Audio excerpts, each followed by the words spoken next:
سب سے پہلا گھر جو لوگوں کی عبادت کرنے کے لیے مقرر کیا گیا تھا وہی ہے جو مکے میں ہے، بابرکت اور جہان والوں کے لیے موجب ہدایت۔ اس میں کھلی ہوئی نشانیاں ہیں، جن میں سے ایک ابراہیم کے کھڑے ہونے کی جگہ ہے۔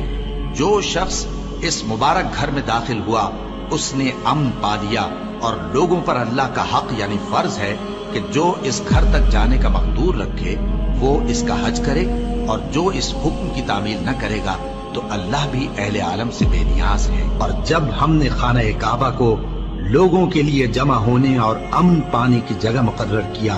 اور حکم دیا کہ جس مقام پر ابراہیم کھڑے ہوتے تھے اس کو نماز کی جگہ بنا لو، اور ابراہیم اور اسماعیل کو حکم بھیجا کہ طواف کرنے والوں اور اعتکاف کرنے والوں اور رکوع کرنے والوں اور سجدہ کرنے والوں کے لیے میرے گھر کو